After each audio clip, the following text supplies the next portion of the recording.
Rain clung to everything in downtown Seattle by the time Claire Donovan reached Northbridge Tower. It was the thin kind of rain that slipped past umbrellas and soaked into seams more mist than storm. It turned the 40 stories of glass ahead of her into a blurred mirror of gray sky and scattered office lights. Above the revolving doors, the white letters of Northbridge Labs shone bright and clean. Her name had never been on the sign. For years, she had not needed it to be. Claire stepped under the shallow concrete overhang. The air smelled of wet stone and citrus cleaner. People moved through the revolving doors in short bursts, shoulders hunched, coffee cups steaming in their hands. ID badges bounced against zip-hod jackets. The scanners at the gates blinked an easy green. She slid her own badge from her pocket. The plastic was warm from her grip edges worn smooth. The photo showed a younger version of herself, hair pulled back, eyes sharp, mouth set. CEO, the line under her name read. She walked to the turnstiles without looking at the security desk. The badge reader waited a small green light on its face. Behind her, the revolving doors sighed open and shut, letting in the hiss of nearby traffic and the rich smell of espresso from the truck at the corner. Claire pressed her badge to the reader. Red, one flat beep. She frowned and tried again slower. Red, the same thin electronic refusal. Someone behind her exhaled impatiently. A man in a rain jacket stepped to the next lane, tapped his badge and moved through without breaking stride. His gate slid open with a soft click, green light blinking. Ma'am. The voice came from the security desk, low, calm. Claire kept the badge against the reader a moment longer, as if time might change code, then let her hand fall and turned. The guard stood behind the desk with his hands resting loosely on the counter. Early 40s, she guessed. Dark hair cut short gray at the temples. Navy uniform. A dented steel thermos uncapped near his elbow.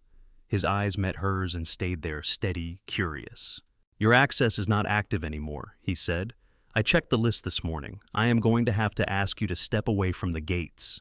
The words were simple. They still felt like impact. I work here, Claire said. Her voice came out hoarse.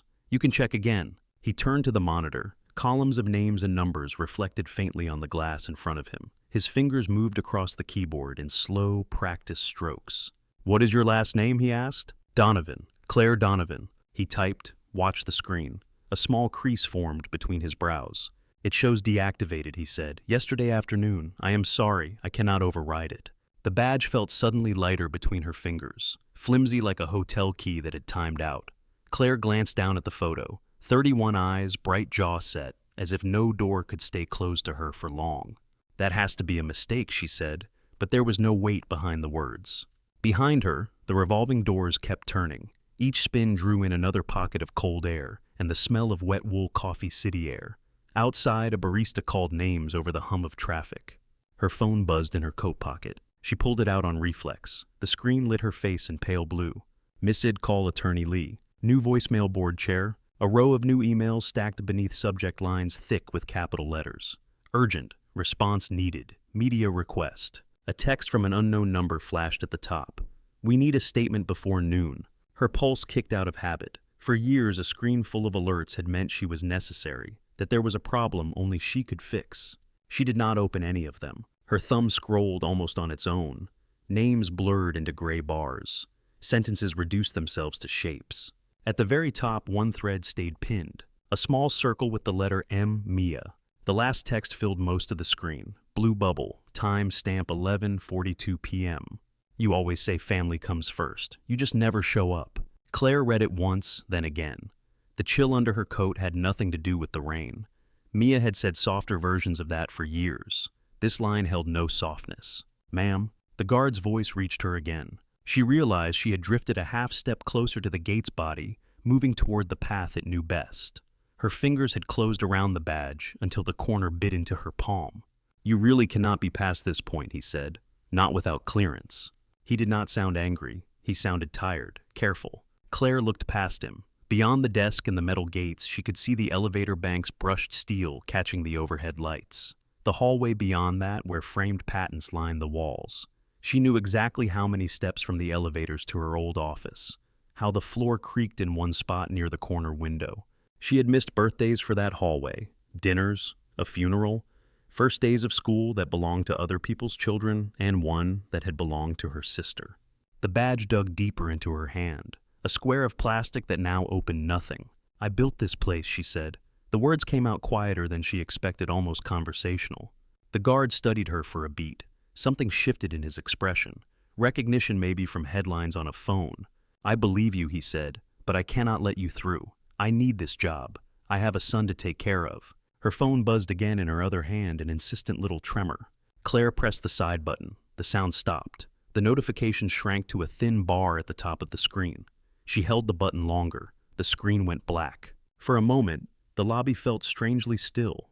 No vibration, no fresh subject lines marching into view, only the soft slap of wet shoes on tile, the low murmur of voices, the faint drum of rain on glass. She slipped the dead phone into one pocket, the badge into the other. Then she stepped away from the gates, out from under the concrete lip, and back into the fine, clinging rain, leaving the blinking green lights and the open doors on the other side of the glass.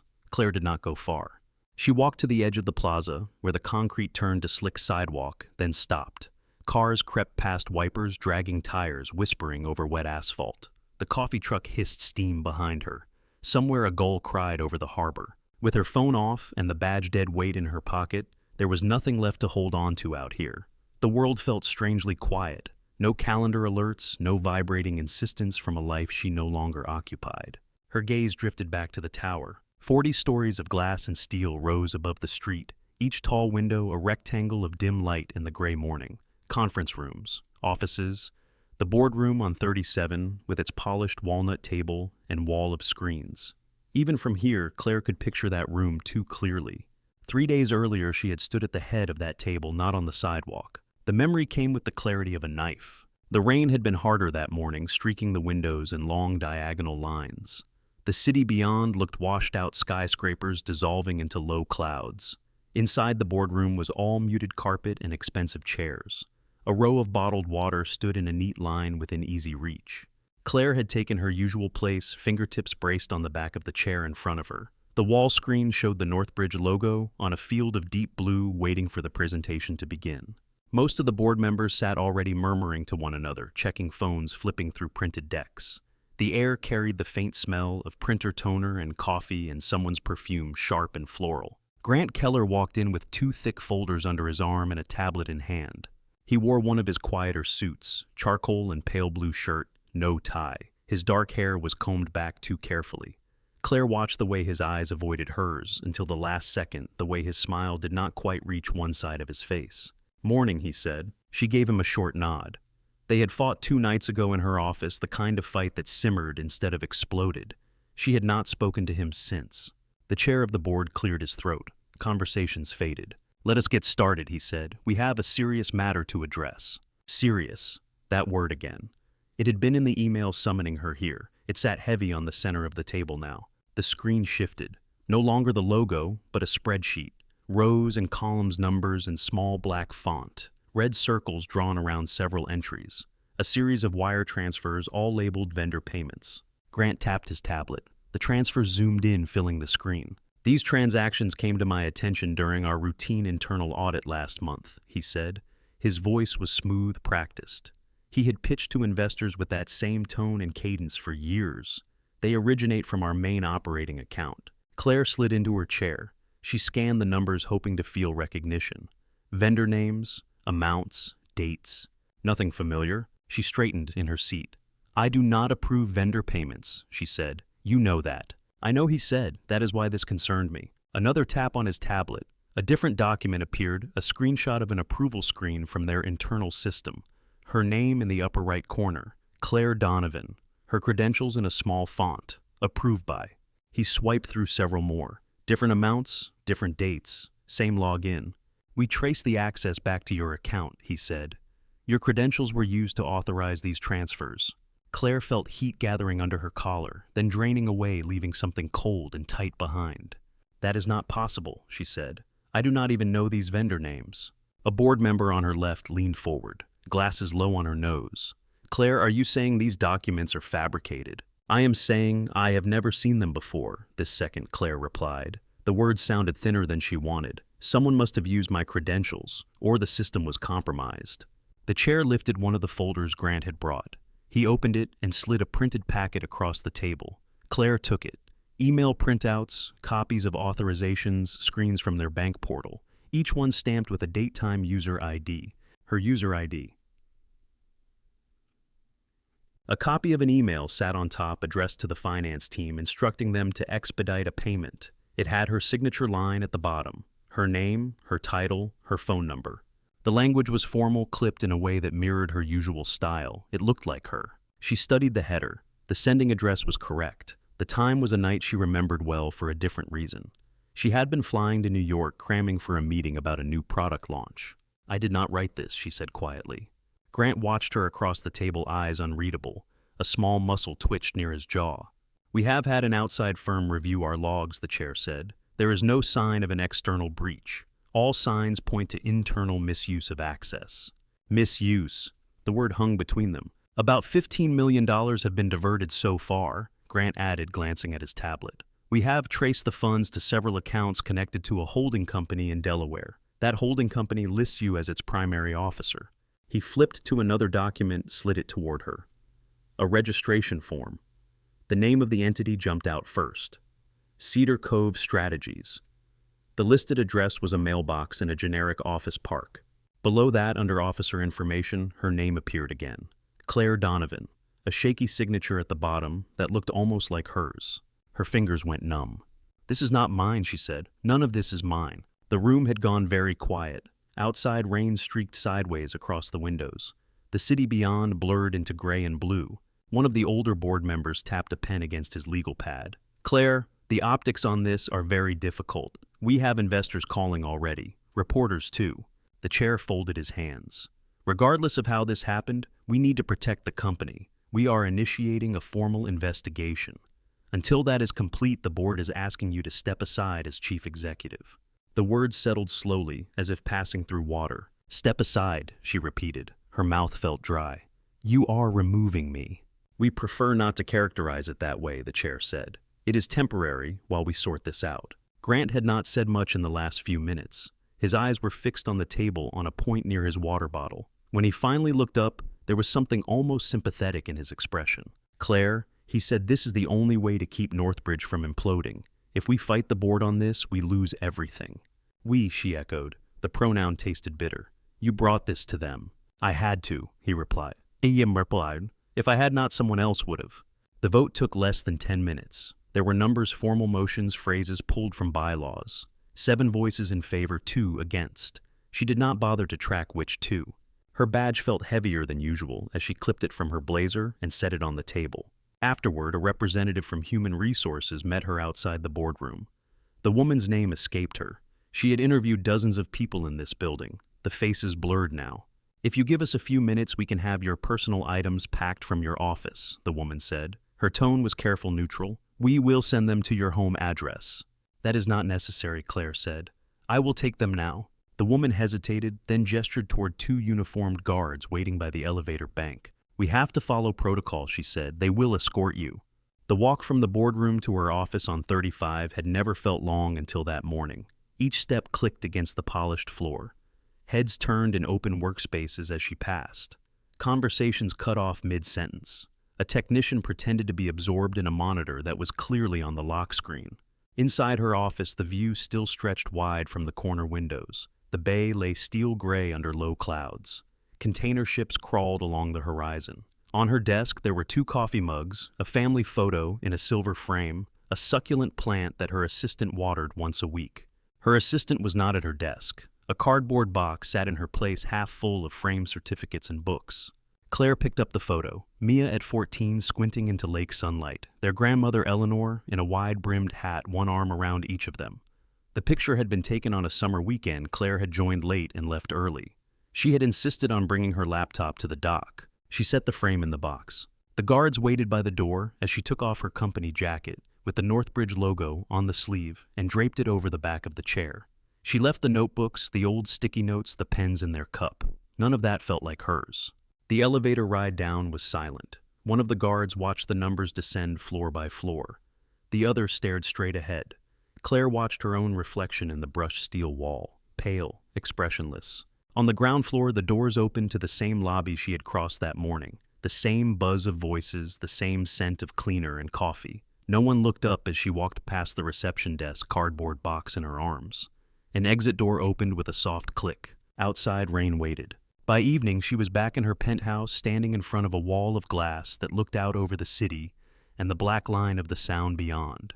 The living room was silent, except for the low hum of the refrigerator and the faint hiss of traffic several stories below. Her laptop sat on the kitchen counter screen, open to an email from the bank. Account activity temporarily frozen pending review. Attached was a list of accounts she had not even realized were connected to her name. Claire closed the lid and let her hand rest on top of it for a moment. The surface was cool under her palm. Lights from other high-rises blinked across the water. In one window far below, she could see the outline of a dining table, people moving around it, passing dishes, leaning close to talk. The scene blurred as fresh rain began to track down the glass between them. Her phone vibrated over and over on the counter beside her. She ignored it until the battery icon turned red. Hours later, when Eva opened her apartment door a few blocks away, Claire was on the threshold with a single suitcase and the silver frame tucked under one arm. "Wow," Eva said softly. "You look awful." "I had a day," Claire replied. Eva stepped aside to let her in. The studio was small and warm and cluttered, nothing like the cool, curated spaces Claire was used to. A fold-out couch took up most of the main room, draped with a faded quilt. A plant in the corner leaned hard toward the window. A string of cheap fairy lights threw a soft glow across the walls. "You can have the couch," Eva said. "I will clear the table for your stuff." That was how the penthouse turned into a suitcase against the wall and a spot on a lumpy mattress in a room that smelled faintly of takeout and laundry detergent. Claire lay awake long after Eva's breathing evened out in the loft above. Light from the street slipped in around the edges of the cheap blinds striping the ceiling. In the dark, she could see the shape of her laptop bag near the door, the edge of the silver picture frame peeking out. There was another laptop 3 miles away in a locked office on 35, the one that held photos she had not backed up, the one sitting behind glass and deactivated badge readers. Rain ticked softly against the window as she stared up at the ceiling and thought about that closed door. Morning came in pieces. First as a gray brightness behind Eva's thin blinds, then as the sound of the upstairs neighbor's shower through the pipes, and finally as the smell of coffee drifting from the kitchenette. Claire woke with the feeling that someone had stacked concrete on her chest. For a moment she did not know where she was. The ceiling was low and textured, not the smooth white of the penthouse. The quilt bunched around her smelled like detergent and a hint of old incense. The springs under the fold-out mattress pressed in all the wrong places. Then memory settled. Boardroom, rain, box, couch. She pushed herself upright. Her shoulder throbbed from the unfamiliar bed. Eva moved around the tiny kitchen in wool socks, pouring coffee into chipped mugs. "I have to work in an hour," Eva said. "There is cereal, or toast, or you can go for something that tastes like food." "I am fine," Claire said. Her voice sounded unused. "I should get going anyway." She showered quickly using Eva's mint shampoo and a towel that had seen better years. In the bathroom mirror, her face looked older than it had 3 days ago. The skin under her eyes had gone sallow. Her hair, still damp, curled slightly at the ends. She dressed in jeans and a plain black sweater from her suitcase. No blazer, no heels. Her only shoes were a pair of worn sneakers she had not put on in months. Her phone lay on the small table where she had dropped it the night before. The charging cable stuck out of the wall like an offered hand. Claire plugged it in, watched the screen flicker to life, then dim again with the battery icon pulsing. As soon as it had enough power, the notifications began to stack, one buzzing after another. She watched the first wave appear. Attorney Lee, unknown number, press, incoming calls that had failed while the phone was off. Texts from numbers she did not recognize, full of links and questions and fragments of concern. She held down the power button until the screen went black again.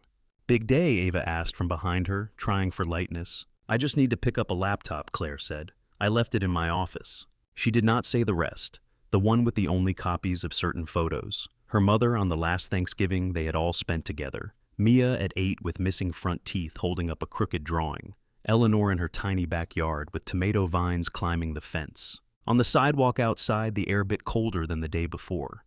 The rain had paused, leaving a sheen on every surface. Puddles sat in the uneven concrete, catching the pale sky.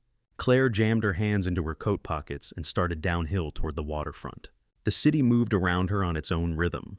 Cyclists in bright jackets threaded between cars. A woman walked a golden retriever that stopped to sniff every tree. Delivery trucks blocked half a lane, hazard lights blinking. From 3 blocks away, she could see the top of Northbridge Tower over the lower buildings. The glass caught what little light there was and scattered it in muted shards. At the plaza, the coffee truck was already there, a small crowd forming around it. The smell of roasted beans cut through the chill. Someone laughed loudly near the curb, a harsh, sudden sound that made Claire flinch. She went back under the concrete overhang where yesterday she had stood with her badge in her hand and felt the ground tilt. The revolving doors spun steadily. Employees flowed in and out, a stream of dark coats and laptop bags. The badge scanners on the gates blinked patient green. The security desk looked the same. The man behind it did not. Yesterday she had barely registered his features. Only the fact of him another obstacle between her and something she wanted. Today she saw him more clearly. He sat on a high stool, 1 foot planted on the floor. The navy shirt of his uniform fit broad shoulders. The lines at the corners of his eyes suggested a life lived outdoors before he took a job under fluorescent lights. His hair, dark clipped short, showed threads of gray above his ears. He watched her approach. His eyes were dark and steady, not guarded, not welcoming, simply present. "Morning," he said. "Good morning," Claire replied. Her badge was still in her pocket. She did not take it out this time. "I was here yesterday," she said. "My access was deactivated." "I remember," he said, "Ms. Donovan." The fact that he knew her name landed somewhere between her chest and her throat. "I left a laptop upstairs," she said, "in my old office. It is personal, photos, files, that kind of thing. I cannot replace it." He rested his hands on the counter, fingers laced. "I understand," he said, "but the access flag has not changed. I checked when I came on shift. I still cannot buzz you in." "I am not asking you to ignore the system," Claire said. "I am asking you to use a bit of judgment. It would take 10 minutes. The words came sharper than she intended. They carried the edge she put into investor calls and tense negotiations. His expression did not harden, but it cooled slightly. He glanced at the monitor beside him, then back up at her. "Judgment is exactly what keeps me from doing that," he said. "They sent out a memo yesterday. Your name was on it. No access, no exceptions. There are cameras all over this lobby. If I let you through, I am on the footage. I lose my job." The truth of that landed. She let her gaze flick to the black half-spheres tucked into the ceiling corners, the small lenses and smoked domes above the gates. "How long have you worked here?" she asked. "About 3 years," he said, "since they moved into this building." She tried to remember if she had ever looked at him before this week. She had walked past this desk every weekday morning for years. She had signed security budgets, approved vendor changes, forwarded maintenance requests. She could not conjure an image of his face from any of those days. "Do you like it?" she asked. His mouth quirked at one corner. "It is a job," he said. "Most days that is enough." He hesitated a fraction of a second before adding, "I have a kid. They like it when the rent is paid." He said it lightly, but the words carried weight. "I am not trying to put you in a bad position," Claire said. "I just need that computer." "What is on it?" he asked. "I have been my whiskey nest." "Pictures," she said. "My mother, my sister. I never backed them up." That was not the whole story. The laptop also held pitch decks, contracts, years of revisions and strategies, documents that now belonged to Northbridge, not to her. The truth she had offered was the truest part. He studied her face for a moment. "I can go up," he said at last. "If your account is locked, mine is not. If you give me the floor and office number, I can bring the laptop down to you. That way no one sees you in restricted space, and I do not lose my badge." Claire had not expected him to bend at all. The simple offer opened something inside her that she did not want to examine. "If you could," she said. Her voice thinned on the last word. "It is on 35, corner office south side. There should be a black backpack under the desk. Laptop is in there." 35 south corner, he repeated, as if memorizing a code. "All right." He reached for his own badge clipped neatly to his belt. When he tapped it against the gate scanner, the light flashed green. "I need you to wait outside," he said, "for the protocol. If any of the managers come through, they do not need to see you standing at my desk." He said it gently, not as an order, more like a suggestion meant to be in her favor. "Of course," Claire said. She stepped back from the counter. People flowed around her, some glancing up, doing a quick double take, before looking away, suddenly fascinated with their phones. She caught fragments of whispered words as they passed. "That is her. I saw the article. Embezzlement, right?" None of the words attached to their speakers. They hovered in the air, half-formed, then dissolved. Claire turned away from the desk and walked through the revolving doors to the outside again. The rain had started back up in her absence, a fine drizzle that beaded on her hair and eyelashes. She moved to the broad concrete steps just beyond the overhang and sat down without thinking about the damp. From this angle, Northbridge Tower looked even taller. The glass rose above her in a sheer plane. She could see her faint reflection in it, her face blurred, layered over the distorted shapes of people moving on the other side. Her hands rested on her knees. She flexed her fingers slowly. They were cold. The fabric of her jeans soaked through where it met the steps. She tried to focus on the simple sequence of events. Guard goes up, guard gets bag, guard comes back. She takes the laptop and leaves. That was all this was. An errand. Her chest did not seem to agree. A tightness gathered beneath her ribs, small at first, then more insistent. Her throat prickled. She blinked against the sting in her eyes, but the damp there was not from the drizzle. Claire clenched her jaw and lifted her gaze to the top of the tower, to the corner where her office window would be. From here, it was just another square of pale glass in a grid of many. She drew in a slow breath that did not quite make it all the way down. On the other side of the glass doors, she could see the security desk. The guard in navy moved away from it, heading toward the elevator bank thermos forgotten on the counter. He disappeared from view. Claire stayed on the cold steps, rain clinging to her hair, the pulse in her throat beating faster against the collar of her sweater. The first sob surprised her. It arrived as a small fracture in her breath, a hitch she thought she could swallow. She pressed her tongue to the roof of her mouth, squeezed her eyes shut, willing it away. The second came harder. Her lungs tightened, as if someone had reached inside her chest and closed a hand around them. Air left in a sharp sound that was somewhere between a laugh and a gasp. Claire dropped her head into her hands. The concrete step was cold under her. The drizzle pinned strands of hair to her cheeks. Her palms met her face, and suddenly there was no holding anything back. Tears pushed up without order, hot against cold skin. Her shoulders jerked with each short, useless attempt to pull herself together. The sounds she made did not feel like ones a person in control produced. They were raw, loud enough that a man walking past on the sidewalk slowed, hesitated, then kept going. Claire had cried in the last 3 days, but not like this. She had cried in a bathroom stall on the 37th floor, standing over a sink with perfect lighting and automatic faucets. She had cried in the shower at the penthouse, hot water washing the salt away before it could dry. Those moments had felt contained, manageable, tucked into spaces where no one could see. Here on the front steps of the building, she had given herself to there was no container. Her breath came in sharp pulls that did not quite fill her chest. Her vision blurred. The tower in front of her turned to a shifting smear of gray and glass. She was dimly aware of people moving around her, giving the kind of wide berth reserved for street preachers' arguments and anyone whose grief spilled out too visibly in public. She did not know how long she sat like that. The rain stayed thin and steady. Her jeans grew heavier where they soaked through. A chill settled along her spine.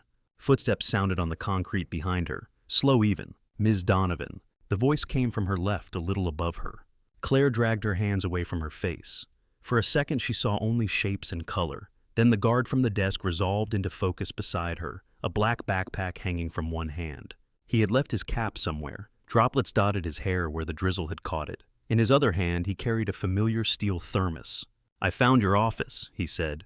His gaze flicked to her wet cheeks, then back to some neutral point over her shoulder, giving her space. "The bag was under the desk, like you said." He set the backpack down on the step between them. "Thank you," Claire managed. The words came out rough. She reached for the strap fingers, clumsy, and pulled the bag closer as if someone might change their mind and take it back. She expected him to leave then, to nod, retreat to his post, and let her finish falling apart alone. Instead, he hesitated. His eyes moved over her face again, more carefully this time. Whatever he saw there seemed to settle something in him. "Hold on," he said quietly. He unscrewed the lid of the thermos, poured dark coffee into the metal cap, and handed it to her. The warmth seeped into her fingers before the smell even reached her. "Careful, it is hot," he said. She wrapped both hands around the makeshift cup. The heat bit at the chill in her skin, a small, steady burn. She took a sip. The coffee was strong and slightly bitter, with a hint of something sweet behind it. "Thank you," she said again. "You are welcome." He sat down. He did not ask if he could. He just lowered himself onto the step a respectful distance away, boots planted, elbows resting loosely on his knees. He did not look directly at her, which felt like a kindness. For a while they stayed like that. The city moved around them indifferent. The revolving doors whispered. A bus sighed to a stop at the corner. Someone's laughter floated from the coffee truck, then faded. Claire's breathing slowed in uneven increments. The sobs tapered into small aftershocks, then into silent tremors in her chest. She wiped the back of her hand under each eye, aware that mascara had probably left streaks she could not see. The guard reached into his pocket and pulled out a packet of tissues. He extended it in her direction without comment. She huffed out a sound that might have been a laugh if it had not been so shredded. "You carry these for crying women on your steps?" she asked. Her voice was still rough, but steadier. "I carry these for myself," he said.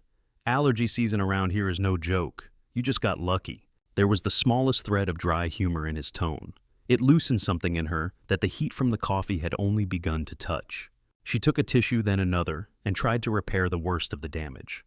"I am sorry," she said. "I do not usually fall apart in front of strangers."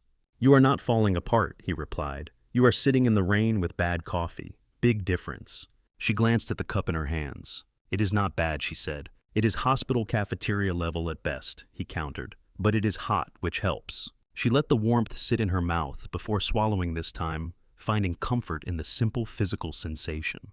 "You were up there long enough that I thought maybe you had forgotten," she said, nodding at the backpack. "I did not forget," he said.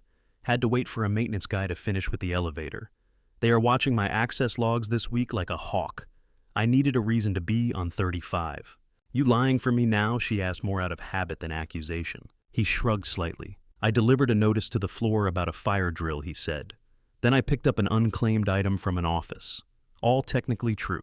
She studied his profile. His nose had a faint bump along the bridge, the kind earned from some long-ago impact. A small scar sat near his jawline, pale against his skin. Up close, the threads of gray at his temples stood out more clearly. "Thank you," she said again, and this time the words landed with more weight. "I know what it costs to risk rules around here." He tilted his head. "I know what it costs to lose a job," he said. "I am not trying to do that." This felt like something I could still do and sleep at night. He hesitated, then held out his hand in a formal little gesture that did not quite match the concrete step setting. "Luis Alvarez," he said. "Since we are past the stage of you yelling at me, we might as well know each other's names."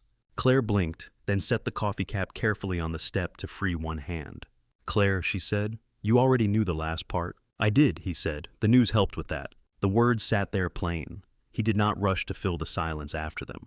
"You read it?" she asked. "Some of it," he said. "It is hard not to, when every other notification on my phone is about the building I guard." "And what do you think?" she asked, surprising herself. "Do you think I did it?" He took a moment with that. His gaze stayed forward on the street as a cyclist passed by with a delivery box strapped to the back of his bike. "I think people with a lot of power make a lot of mistakes," he said. "Some of them are criminal, some of them are just human. The internet is not very good at telling those apart." "That is not an answer," she said. "It is the only one I have without knowing you," he replied. "Headlines are rarely the whole story." The line was not meant to comfort, and it did not. It did, however, keep her from spinning in the space those words occupied. They sat in another stretch of quiet. The rain softened, becoming more of a mist. The stone under them stayed unforgiving. "I was not always doing this," Luis said at last. Claire glanced over at him. "Security, you mean?" she asked. He nodded. "I used to work in finance," he said. "Big firm in Chicago. Suits, red eyes, 3 flights in a week. You know the type." "I do," she said. "We probably pitched to the same people." He huffed a small sound. "Probably," he said. "I spent more time with spreadsheets than with my own family. At the time, I told myself it was worth it." He rubbed his palms together once as if remembering the feel of something no longer there. "My wife got sick," he continued. "Cancer. We did the whole thing. Specialist trials, second opinions. I kept working the same hours. Told myself it was what I had to do. Someone had to keep the insurance, pay the bills, make sure our son did not worry about money on top of everything else." He paused, jaw tightening briefly. "They told us she was in remission. Then they told us she was not. I was not in the room for the second part. I was in an airport arguing with a client over a deal fee. The rain had almost stopped now. Drops clung to the railings and to the threads of his hair. When she died, he said, I thought that was the bottom. Funerals, casseroles from neighbors, everyone telling you to be strong. After a while, they stop calling. You go back to work. You push harder, because if you slow down, you have to feel something." Claire listened without interrupting. The turn of his voice did not invite pity, only attention. "My son was 7, Louise said. Noah. The school had them draw pictures of their families for some project. He brought his home in his backpack. It sat on the counter for 2 days before I really looked at it." He swallowed. "There was his mom," he said, "and him, and our dog. House in the background, son in the corner, you know, kid stuff. He let out a breath that felt heavier than the air around them. "I asked him where I was," Luis said. He looked at me like I had asked the dumbest question in the world. Then he said, "You are not in the picture because you are never really here." The sentence settled over them, simple and brutal. A car drove by, sending a thin wave of water up against the curb. Claire looked down at the coffee cap between them. A bit of steam still rose from the surface. "He was right," Luis said. "I was home sometimes, physically, but I was in my email or on calls or thinking about the next trip. I was a ghost that paid the bills." He pressed his hands together, fingers interlocked. "The next Monday, he said I quit. Walked into the managing director's office, handed in my badge, and told him I was done. Everyone thought I had lost my mind." "Had you?" Claire asked softly. "Maybe," he said. "All I know is I could breathe for the first time in years. I moved us out here, took this job. It is boring most of the time. The pay is nothing compared to what I used to make. But I walk Noah to school. I sit at his games. When he draws a family picture now, I am in it." The way he said that last part put a pressure behind Claire's eyes again, sharper than before. She thought of the text sitting at the top of her messages. Mia's words. "You just never show up." She had told herself for so long that she was doing this for them. For Mia, for Eleanor, for the ghost of their mother. That the missed dinners and canceled trips were small temporary sacrifices on the way to a future where no one would have to worry about money again. "How old is he now?" she asked. 13, Luis said. "Knows more about marine biology than I do about my own job." He turned his head enough to meet her gaze. His eyes were dark, not soft, but not hard either. "I know what it looks like from the inside," he said. "When you are always busy, it feels like proof you matter. When you stop, it can feel like there is nothing left." Claire considered the tower in front of them. The windows reflected a washed-out version of the sky. Somewhere in there, someone else was already sitting at her old desk. "If I stopped," she said quietly, more to herself than to him, "I do not know what would be left of me." Luis picked up the thermos cap, now almost empty, and tipped the last of the coffee into his mouth. He stood stretching his legs, then looked down at her. "Maybe you find out," he said. "You have the bag now. That is something." He tapped the backpack lightly with the toe of his boot, then stepped back toward the doors. "I should get in there," he said. "They get nervous if the desk sits empty." Claire nodded. "Luis," she said, testing his name. "Thank you. For the laptop. For the story. For not pretending you did not see me crying on your steps." "Everybody cries on these steps eventually," he said. "They just usually do it inside their heads." He started toward the revolving doors, then paused and turned back. "If you ever want to talk about any of it," he said, "I am here most days. Not much else to do but watch badge lights." She watched him disappear into the building, the doors spinning closed behind him. The backpack sat heavy against her leg. She slid the laptop out just enough to see the edge of its case. Her reflection shimmered faintly in the brushed metal. Her fingers hovered over the zipper, then withdrew. She pulled her phone from her pocket instead. The black screen stared back.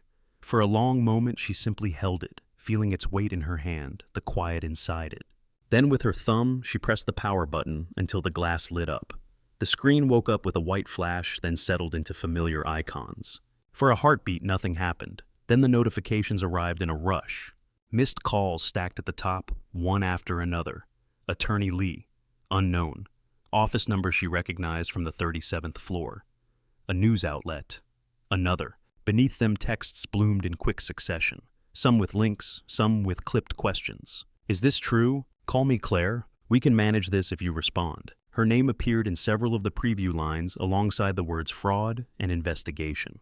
She inhaled through her nose and let the breath out slowly. The bar at the top of the screen filled with small badges, red circles with white numbers, email, voicemail messaging apps she had forgotten she had installed.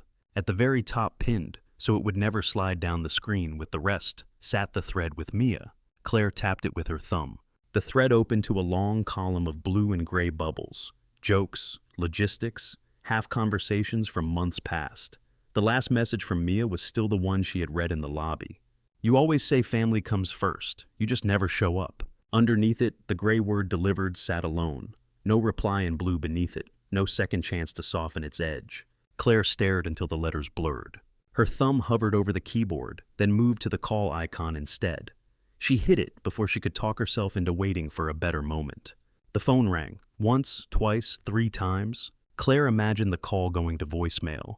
Mia's recorded voice brighter than her text, asking people to leave a message. Claire had left her share of those and never followed up. On the 4th ring, the line clicked. What Mia said. The single word was flat, no greeting, no attempt at politeness. "It is me," Claire said. Her own voice sounded unfamiliar in her ears. "Mia, I know who it is." A soft rustle came through the earpiece. Fabric against fabric. "What do you want?" The question was not new. Mia had asked it in different ways over the years, usually when Claire called with a favor to ask or a schedule to propose. This time the answer was slippery. "I wanted to call you back," Claire said, "about your text." A beat of silence. "You waited a whole day," Mia said. "How generous." Claire blinked at the street in front of her. A man in a suit hurried past, hunched over his own phone collar, turned up against the mist. "You are right," Claire said. "I should have called last night. I did not. That is on me." She heard Mia exhale. The sound crackled slightly through the speaker. "That is the thing," Mia said. "It is always later with you. After the meeting, after the flight, after the crisis. Somehow later never comes."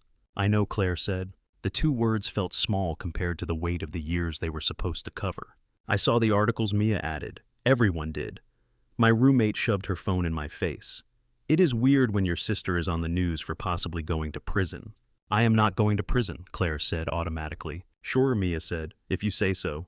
The sarcasm was razor thin, but there was something underneath it. Fear maybe wrapped in resignation. Claire leaned forward, elbows on her knees, phone pressed tighter to her ear. "I am sorry," she said.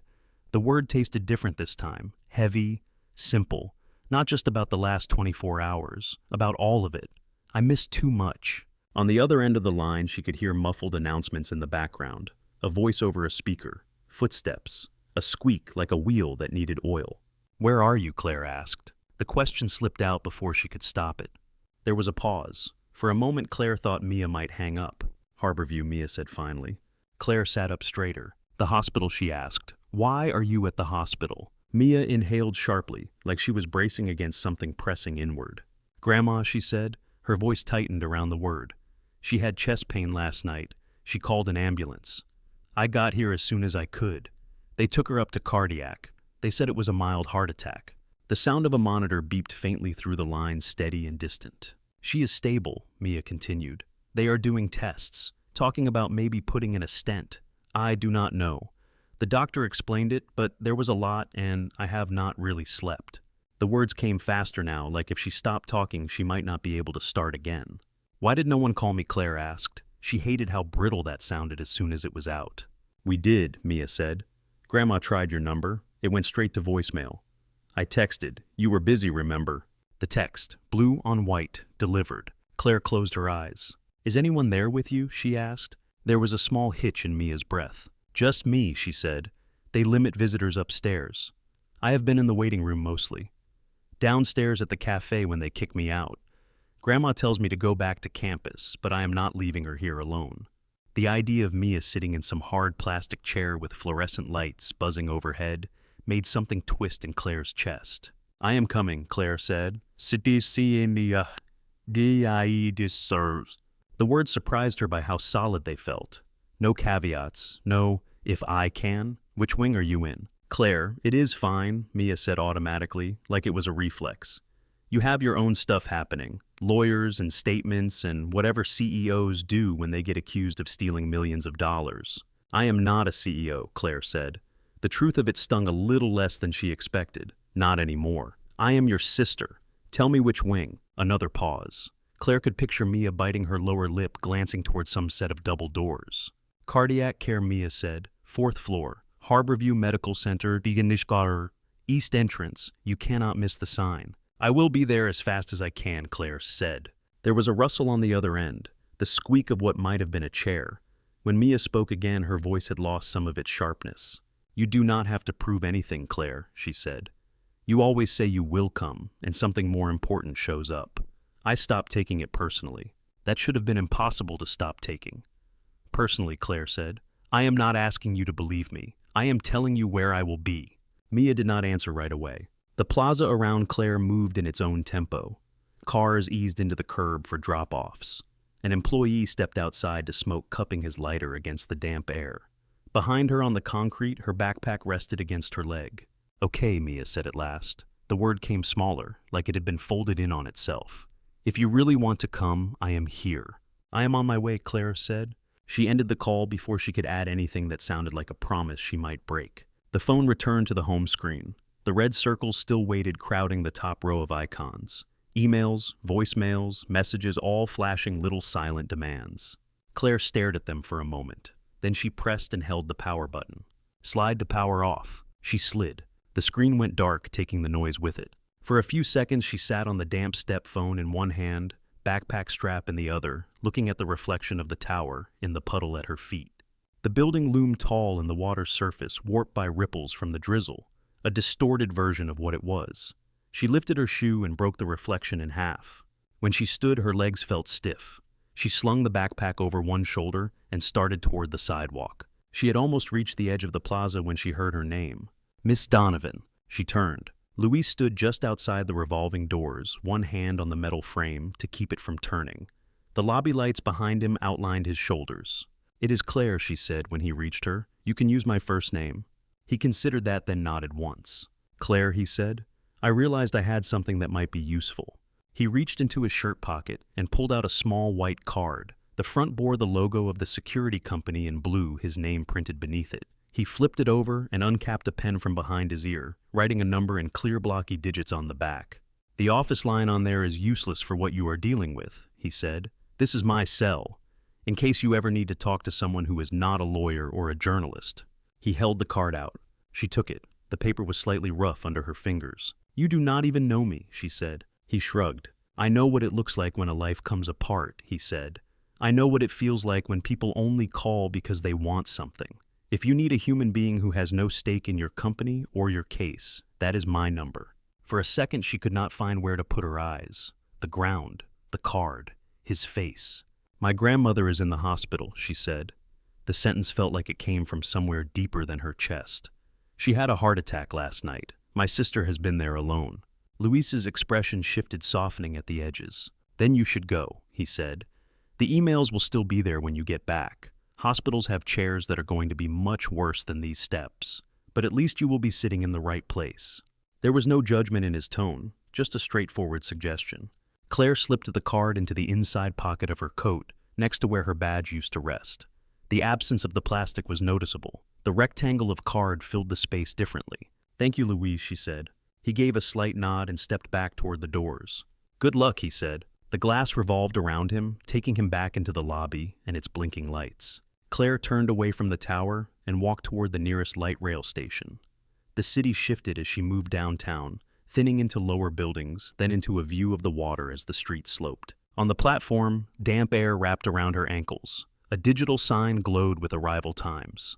She checked the map on the wall to confirm the stop closest to Harborview, tracing the colored line with her eyes. When the train arrived, she stepped aboard and found a plastic seat by the window. The city slid past build by build. Office blocks gave way to small shops, then to wider streets lined with older brick buildings. People got on and off, shaking rain from their coats, adjusting bags, staring at their own phones. Claire kept her hands in her lap. With nothing to scroll through, her mind filled the space instead. She pictured Mia at 8, standing on a folding chair in Eleanor's kitchen to reach the counter flower on her nose hair in 2 uneven braids. She pictured her at 16, holding up a college acceptance letter, eyes wide, phone pressed to her chest, because Claire had just said she could not make the tour but would visit later. She thought of Eleanor at their mother's funeral, small and straight-backed in a dark dress, one arm around each of them. How her hand had trembled only once, when no one was looking.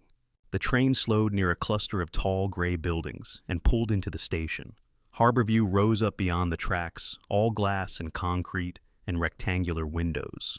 The letters of its name ran along the facade in large, clear font. Claire stepped onto the platform and followed the signs toward the east entrance. Automatic doors slid open on approach, releasing warm air that smelled of disinfectant and coffee. Inside, the lobby buzzed with voices and footsteps, wheels on linoleum, the occasional sharp beep from a monitor somewhere beyond the waiting area. She crossed the threshold, the doors closing behind her, with a soft hiss. The sound hit her first. Not loud, not sharp. A layered hum that seemed to come from everywhere at once. Voices low and high. The squeak of a gurney wheel that needed oil. The steady beep of a monitor. A TV in the corner playing daytime news with the volume turned down so low the anchors' mouths moved in silence. Harborview's lobby was a wide space of pale tile and glass. Plastic chairs lined the walls in tidy rows. A kiosk glowed in the center where a volunteer with gray hair and a bright blue vest pointed people toward elevators and clinics. Claire paused just inside the doors, her eyes adjusting from the gray of the street to the harsh brightness inside. "Can I help you find something?" the volunteer asked. "Cardiac care," Claire said. "My grandmother is here, Eleanor Park."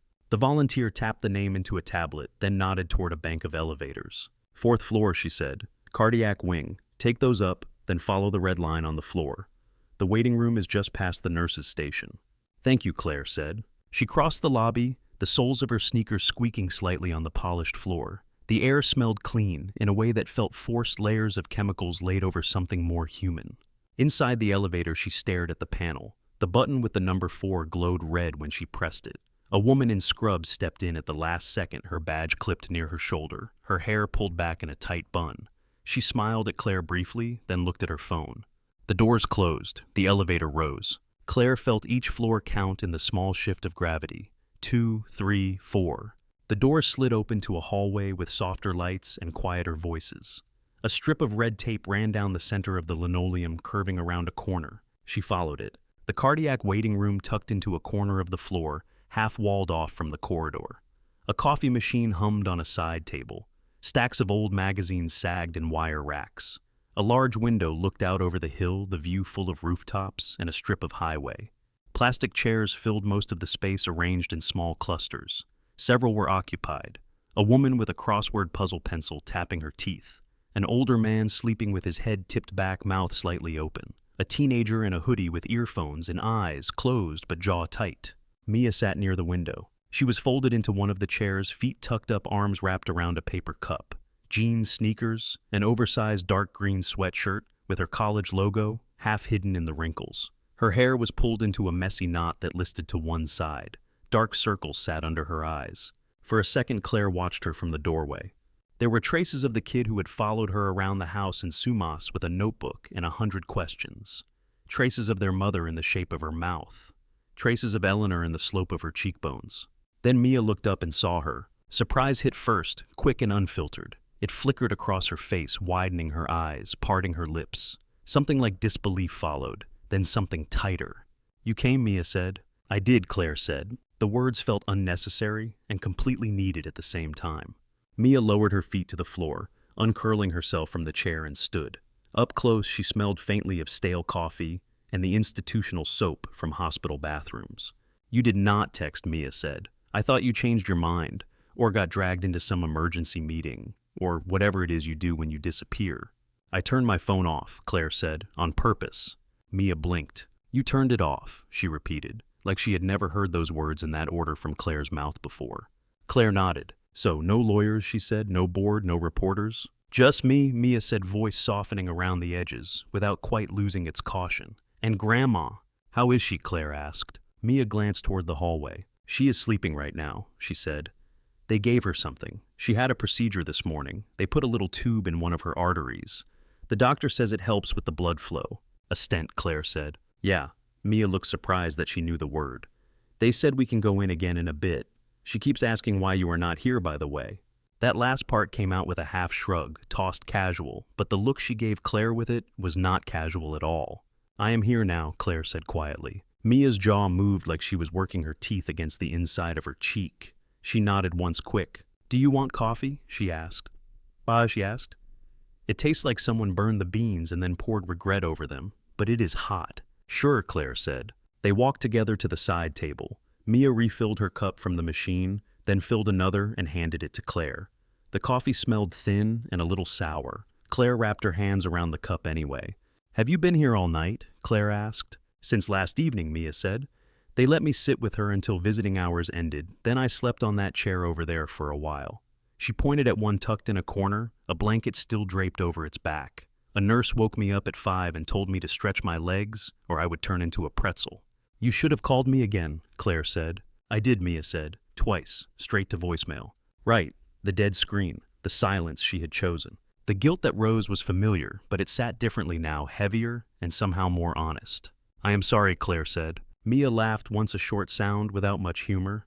"You say that a lot," she said. "You know that." "Yes," Claire said. "I do." They went back to the chairs by the window. Mia sat setting her cup on the floor between her shoes. Claire took the seat next to hers. Outside the glass, the city spilled down toward the water in a jumble of buildings. Cars moved along the highway in small, slow lines. "What did the doctor say?" Claire asked. "That it could have been worse," Mia said. "That she got here fast, so there is not as much damage as there could have been." They gave me a stack of pamphlets with pictures of hearts cross-sectioned like grapefruits. I read too and wanted to throw up. Claire glanced at her. "You look exhausted," she said. "So, do you?" Mia replied. "At least you do not have to take an exam tomorrow." "You have an exam tomorrow?" Claire asked. "I did," Mia said. "I emailed the professor. He said to take care of my family, then send him a note later. He is one of the good ones." Claire listened to the way Mia said family. There was no hesitation, no qualifier. It still included her despite everything. "You could have told me," Claire said, "about the test, about all of this." Mia's eyes slid to her. "I did tell you," she said. "Maybe not about the specific test, but about Grandma getting tired walking up the stairs, about her chest feeling tight sometimes." She took a sip of coffee, grimaced. "You said you would call and ask her to see a doctor. I guess you were busy." Claire thought back to the messages she had scrolled through without letting them land. 2 months ago. A note from Mia with a half-joking line about Eleanor panting after the mail. Claire had read it in the back of a car on the way to the airport and had typed a response about setting up a telehealth appointment, then never hit send. "I was," Claire said. "I let the rest of my life crowd this out. That is not a good excuse. It is just what happened." Mia watched her for a long moment. "You built a giant company," Mia said. "Congratulations. Everybody says that about you. Your sister is such a big deal. They say it like I am supposed to be proud, like your overachieving counts for both of us." There was no spite in her tone, only a tired kind of statement. "I always told them I was," Mia went on. "Proud, I mean. And I was, kind of. But it is hard to stay proud when the person you are proud of is never actually there." The words hit cleanly. No drama, no raised voice. They did not need either. "I deserve that," Claire said. "It is not about what you deserve," Mia said. "It is about what it felt like. For me, for Grandma." Her fingers tightened around the paper cup until it crinkled. "It felt like we were always second to something. Investors, product launches, keynotes, whatever."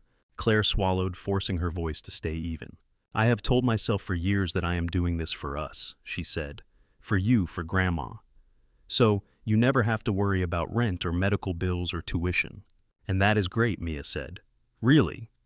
But sometimes I would rather worry about rent and have you show up to my birthday than not worry and blow out candles with Grandma in a kitchen where your name is just a story."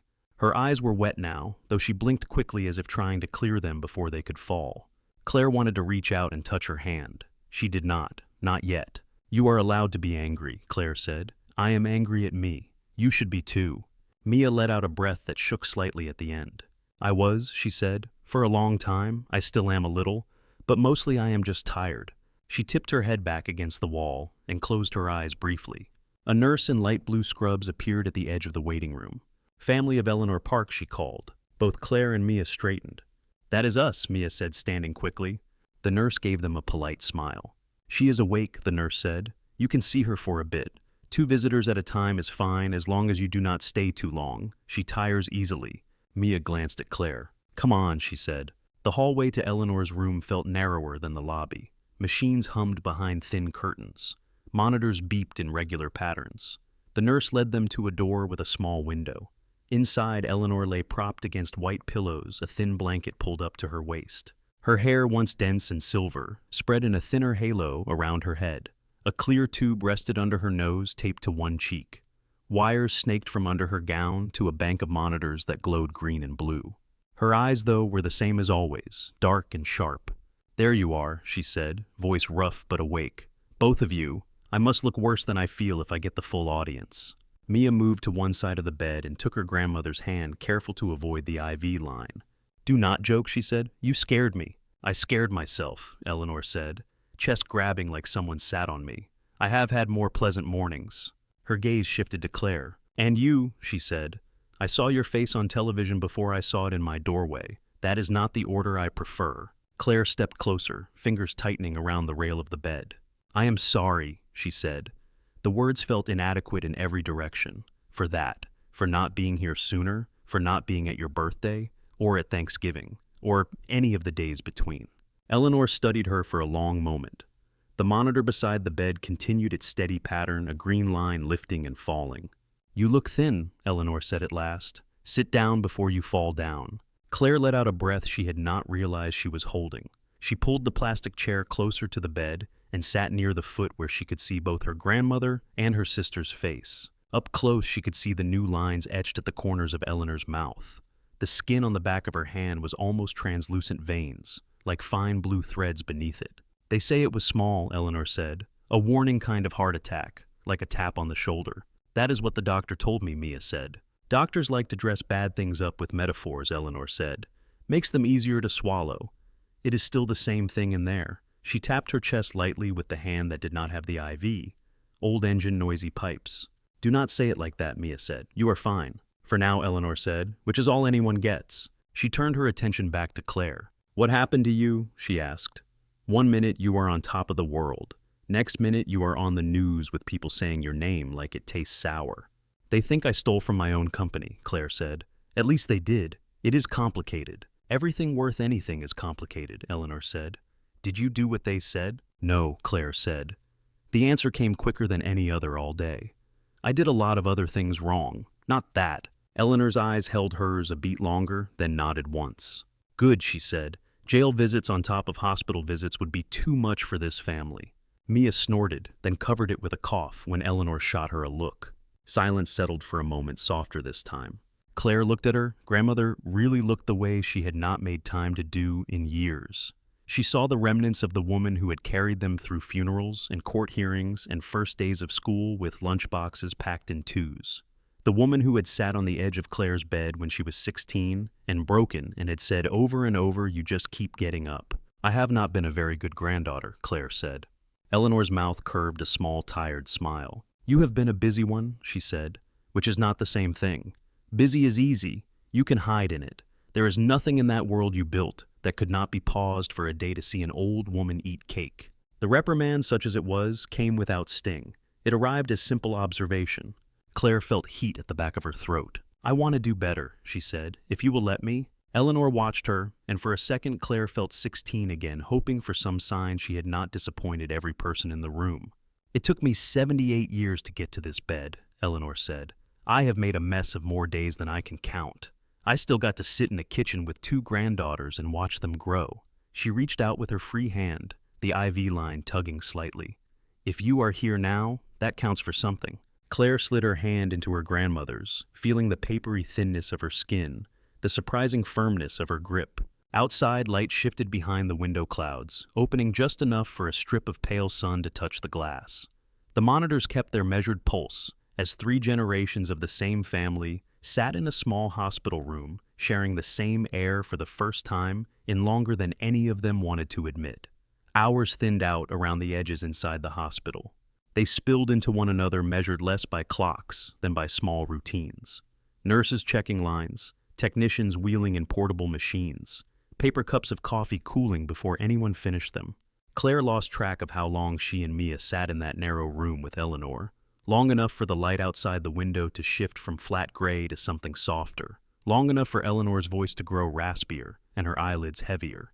"Go breathe somewhere that does not smell like antiseptic," Eleanor told them finally, waving a tired hand. "I will still be here when you get back." Mia kissed her on the cheek. Claire squeezed her hand once more before they stepped out into the hallway. The cardiac wing felt quieter than the lobby, but the hum never stopped. Machines pulsed and beeped, wheels turned, soft shoes whispered over linoleum. "Do you want to grab food?" Mia asked. "There is a cafeteria downstairs. Everything tastes like cardboard, but the fries are decent." "In a minute," Claire said. "I need to call my lawyer back. Apparently turning my phone off makes people nervous." Mia snorted. "Who knew?" she said. "I will be in the cafeteria. 2nd floor. Follow the smell of overcooked broccoli." She lifted her cup in a half salute and headed toward the elevators. Claire watched her go for a second, then stepped into a small alcove near a window where a fake plant tried to look alive. She pulled her phone out of her pocket. The screen stayed black until she pressed the side button. It blinked awake, then flooded. The red badges had multiplied. Her voicemail icon looked bloated. Emails had stacked in endless rows. One notification sat at the top, time-stamped an hour ago. "Miss Id, call Attorney Lee." She tapped the number, held the phone to her ear. It rang twice. Claire, Attorney Lee answered. No greeting, just her name. He sounded like he had already had too much coffee and not enough sleep. You finally surfaced. I was in a hospital, she said. My grandmother. Heart attack. A brief pause. I am sorry, he said. The sympathy in his voice surprised her. Is she all right? She will be, Claire said. They caught it early. Good, he said. There was a rustle of paper on his end. I will be quick. We have movement on the case. Claire shifted her weight, shoulder pressed to the wall. A cart clinked past at the end of the hall, pushed by a nurse humming under her breath. What kind of movement, Claire asked. The kind that might keep you from being the villain in your own press cycle, he said. We got the forensic accounting report. It is bad for Grant, which is good for you. He did not wait for her response words, tumbling in practiced rhythm. The auditors traced the diverted funds, he continued. Multiple transfers from Northbridge to those shell entities, including Cedar Cove Strategies. On paper, you are listed as the officer, but the signature does not match. Not according to the handwriting guy. More importantly, the originating IP addresses for the approvals are tied to a VPN that your account never used. Claire frowned. I thought you said there was no external breach, she said. There is no sign hackers got into the main system, he said. This was done by someone who knew exactly how you work. Same time windows when you usually approve documents. Same locations. Only the machine logged is not yours. Guess whose is? Grant's, she said. Gold star, he replied. His laptop, his office, his login session active during approvals that were tagged with your credentials. Looks like he piggybacked it, used your saved profile, then created that Delaware holding company in your name. Claire let her head rest against the cool wall. Down the hall, a monitor beeped in a slow, steady rhythm. So they know it was him, she said. They know it was someone with access in his position, Lee said. We are connecting the rest. There are wires from the shell companies to a personal account that belongs to a trust in his wife's maiden name. We are still peeling layers. Can he go to jail for this, she asked. Eventually, Lee said. He is already lawyered up. That tells me he is worried. Right now, I am less interested in what happens to him and more in what we can do for you. Claire stared at her reflection in the small window. The glass threw back a faint, warped version of her face. What does that mean, she asked. It means we can go to the board with this, he said. Clear your name internally before it leaks. Once they see the audit and the trail, they will have no choice but to retract their accusations. We can talk about public statements then about reputational repair. Reputational repair, she repeated. The phrase felt like something pulled from a crisis manual. It also means, Lee went on, that the board is likely to ask you to come back. They need stability. The company took a hit when the story broke. Stock dipped morale too. Northbridge is your baby. They know it. Investors know it. A woman in a pale green cardigan walked past, clutching the hand of a boy with a bandage around his wrist. Their steps were slow synchronized. I am standing in a hospital hallway, Claire said. My grandmother is in a room on this floor because her heart could not keep up. My sister has been here all night alone. You are telling me to think about my stock price. I am telling you to think about options, he said. I am not blind to your situation. I have a mother who collects heart medication like bottle caps. I know how these weeks feel, but you hired me to protect you. This is part of that. He stopped, then added more gently, I am saying you are not as trapped as you felt 3 days ago. The statement hung between them like a bridge she was not sure she wanted to cross. What if I do not want to go back? She said slowly. Lee went quiet long enough that she wondered if the call had dropped. You built that company from nothing, he said. You told me you would rather lose the apartment and the car than lose Northbridge. Has that changed in 3 days? Claire thought of the tower, of her badge lighting the reader red, of Luis on the concrete steps telling her about his son's drawing, of Mia curled into a plastic chair upstairs smelling like coffee and worry. It might have started changing a long time ago, she said. I just did not look at it. You do not have to decide now, Lee said. We will set a meeting with the board once I send them the report. They will want you there. You can listen. Ask questions. Choose then. She watched a nurse adjust an IV in a room across the hall, tapping the bag, gently checking the line. Send me the report, she said. I will read it. I will talk to them when the time comes. Right now I need to get back to my family. Understood, he said. Text me if you need anything. And Claire? Yes. You did not deserve the way they treated you, he said. Do not forget that while you are deciding what to do with them. When the call ended, the sounds of the cardiac wing rushed back in louder for a moment. Claire slipped the phone into her pocket without turning it off. She would let it ring if it wanted. She knew how to ignore it now. She went down 2 flights of stairs to the cafeteria.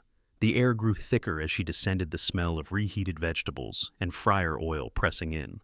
Mia sat at a table near the window, a plastic tray in front of her, a pile of fries, a small cup of what might have been soup, half a sandwich. She was picking at a fry, tearing it into smaller pieces before eating any. "How is he?" Mia asked as Claire slid into the chair opposite. "Who?" Claire said. "Your lawyer," Mia said. "I assume that was who called. You get a different voice when you talk to people who bill by the hour." Claire huffed a quiet breath that might have been a laugh. "He is the same," she said. "Fast, efficient, a little too in love with phrases like reputational repair." "Sounds fun," Mia said. She popped a torn bit of fry into her mouth. "So, are you going back?" Claire lifted her gaze. Back where she asked, though they both knew the answer. "To Northbridge," Mia said. "Back to being the person whose calendar looks like Tetris. Back to never answering my texts." She said it lightly, but her eyes stayed on Claire's face, watchful. "They might want me to," Claire said. "He thinks the board will ask. They found evidence that someone else did the stealing," Grant, Mia said. She said his name like it tasted wrong. "I never liked him." "You met him twice," Claire said. "Twice was enough," Mia replied. "He always looked at you like you were a product he was selling, not a person." Claire let her fingers trace the rim of her paper cup. "When we started Northbridge, we were in a half-finished apartment with folding chairs and bad Wi-Fi," she said. "I thought if we could just get to Series A, everything would feel secure. Then I thought if we could get to 100 employees, then 200. It never stopped." "Did you feel secure?" Mia asked. "At the top," Claire said. "For about 5 minutes at a time, usually on airplanes when the Wi-Fi was broken." Mia cracked a smile. "I like airplane, Claire," she said. She texts back. They sat with that for a moment. The cafeteria buzzed around them. A toddler banged a spoon against a tray. A doctor with a stethoscope around his neck scrolled his phone with one hand while eating a muffin with the other. "Do you want to go back?" Mia asked finally. "Forget what the lawyer wants. Forget what the board wants. Do you, Claire Donovan, want to sit in that glass tower again and make slide decks until your eyes fall out?" Claire pictured the boardroom, the polished table, the rows of faces that had turned away from her 3 days ago. She pictured the way her chest had squeezed when Luis talked about his son's drawing, the way Mia's shoulders had sagged in relief when she walked into the waiting room. "I do not know," Claire said. "Part of me misses having answers, having control, being the person everyone calls when something is on fire." "Fire follows you either way," Mia said. "Grandma's heart did not exactly check your schedule before it started acting up." Claire looked at her sister, at the way she sat forward slightly, elbows on the table, expression open but cautious. "If I went back," Claire said slowly, "I am afraid I would become that person again. The one who thinks she is doing it all for her family, while she misses every important moment." Mia studied her, then looked out the window, where a row of trees lined the edge of the parking lot, branches bare against the sky. "You remember when you taught me how to ride a bike?" Mia asked. Claire blinked at the sudden turn. "Yeah," she said. "You were 5. You refused to let Grandma help. You said it had to be me. You held the back of the seat and ran behind me for like an hour," Mia said. "I kept thinking you were still there even after you let go."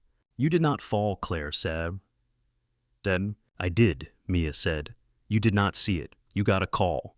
You turned away for 2 minutes and I toppled into the ditch, scraped both knees. Grandma had to carry me inside." A flush of memory rose, a ringing phone, an apology tossed over her shoulder, a small body sobbing in the yard. "I forgot that part," Claire said quietly. "I did not," Mia said. "But I also remember you running beside me before that. I remember the part where you were there. I think that is what I wanted more of. Not perfection, just more of your hand on the seat and less of the ditch." Her voice trembled on the last word, but she kept going. "If going back means we only get ditch, Claire," she said, "then maybe do not go back. If there is a way you can do it, where you are still here, really here, then that is different. Only you know if that is possible." Claire let her head drop, hair falling forward as she stared at the cheap pattern on the cafeteria table. "I do not know how to be half of something," she said. "I only know full speed." "Then maybe pick a different road," Mia said. She nudged the tray toward Claire. "Eat a fry," she added. "They are disgusting. Misery loves company." Claire reached for one. It was lukewarm and limp, oversalted. She ate it anyway. For a few minutes, they sat and traded small complaints about the food, the chairs, the smell, the endless brightness of hospital lights. The conversation slipped into easier channels. Mia told a story about a professor who wore the same corduroy blazer every day. Claire shared a memory of Eleanor sneaking candy into a movie theater in the pocket of her heavy coat. By the time they went back upstairs, the weight in Claire's chest had shifted. It had not lifted, but it had changed shape. Back in Eleanor's room, the beeping and humming welcomed them like part of a familiar soundtrack. Eleanor was awake, a book open in her lap that she was not really reading. "Did you find food?" she asked. "Something that pretends to be food," Mia said. "Hospital cuisine keeps you motivated to get discharged," Eleanor said. "Smart strategy." Claire moved closer to the bed. She reached out, and this time when she wrapped her fingers around the cool metal of the rail, the contact felt less like clinging and more like anchoring. Eleanor stayed in the hospital 4 more days. They were quieter than the first one, but not by much. There were still tests and consults, blood pressure cuffs hissing around her arm, nurses taking notes on tablets. The alarm stayed mostly silent, which everyone treated as a small miracle. Claire fell into a rhythm without meaning to. Morning at Harborview, coffee that tasted like hot paper, an hour in the room while Eleanor dozed, another in the waiting area trading stories with Mia, watching light move across the floor. In the afternoon, she let herself be pulled back toward the other life that refused to release its grip. On the third day, she sat in a corner of the cafeteria with her laptop open, the hospital Wi-Fi struggling to keep up. Attorney Lee's email sat at the top of her inbox, bold subject line full of words like findings and urgent. She clicked it. The forensic report was attached as a PDF. Dozens of pages, charts, tables, arrows connecting accounts. Each line of numbers pulsed with meaning she did not want and could not ignore. Grant's name threaded through it like a darker line in a piece of cloth. His logins, his approval sessions, his machine ID. The Delaware Corporation papers with her forged signature and his handwriting on the registration fee check. It was all there. Lee had written a summary in the body of the email. The language was precise. "We can establish a pattern. We can demonstrate that the approvals were falsified. We can show intent. The board will see that you were framed." At the bottom, he had added one last line. "They have asked for a meeting, tomorrow, in person." Claire stared at the screen until the edges of the text softened. Then she closed the laptop and went back upstairs to sit with her grandmother while a daytime game show played in the background. The next afternoon, she found herself in a very different room. The conference space was rented by Lee's firm on the 31st floor of a building with a more modest lobby than Northbridge's. The carpet smelled faintly of industrial cleaner. A long table sat in the center, surrounded by chairs that had seen too many depositions. A large monitor faced them at one end of the table. Several faces filled the screen in their own small rectangles, each in a tidy office. 2 board members had come in person, sitting opposite Claire and Lee. Claire's suit felt unfamiliar on her shoulders. She had pulled it from the back of her suitcase, ironed it in Eva's kitchen with a sputtering iron she found in a cupboard. It fit, but differently than it had a month ago. Lee tapped a button on the remote. The first slide of his presentation appeared on the screen. He spoke with measured calm, walking them through the report. IP addresses, timestamps, the VPN that had never passed through her devices, the shell companies that linked back to accounts controlled by entities tied to Grant's family. One by one, the rectangles on the screen grew more still. The 2 board members in the room listened with their hands folded, eyes on the printed copies in front of them. "We did not conduct a thorough enough review before acting," one of them said when Lee finished. Her voice had the flatness of someone speaking from a script she hated, but knew she had to read. "We see now that we moved too fast. That is on us." The chair of the board, framed in his box on the monitor, cleared his throat. "Claire," he said, "you have every right to be angry." She was in certain directions. Less than she might have been a week ago. More in ways she could not easily name. "Right now I am mostly tired," she said. "We will see what I am later." A couple of them managed small, strained smiles. "What matters," Lee said smoothly, "is that my client's name is cleared. I believe you have something prepared." The chair nodded. He adjusted his glasses and glanced down at a page just out of view of his webcam. "We would like to formally retract any implication that you engaged in fraud," he said. "We will issue a statement to that effect to our employees and with your consent to the press. We want to make clear that you were the victim of internal misconduct, not the cause of it." He said victim as if it tasted strange. "And Grant?" Claire asked. "There will be consequences," the chair said. "Termination, civil action. We are exploring options for criminal referral as we speak." Shame flickered across a couple of faces on the screen. It moved fast like a ripple on water. "There is something else," another board member added. He leaned forward, his image warping slightly as the camera tried to refocus. "Northbridge is in a precarious position. We have had 2 senior executives step aside in a week. Investors are unsettled. Staff are anxious." He paused, then continued. "We want you to come back, Claire," he said. "We want you to resume your role as chief executive. No qualifiers, no interim. This company is yours. It has your name on it, whether the sign out front says so or not." The words should have felt like a lifeline. For years she had built everything around that office, that title, that building. Losing them had felt like falling off a cliff. Having them offered back should have felt like someone lowering a ladder. Instead, it felt like standing in front of a doorway she had already stepped out of, being asked to walk backward. She saw the tower in her mind's eye, the glass, the badge reader blinking red, Luis on the steps with his thermos, Mia's hunched shoulders in a hospital waiting room, Eleanor's hand in hers, thin but stubbornly warm. Lee was watching her. So were 6 people on a screen and 2 across the table. She could imagine the version of herself from a month ago in this chair.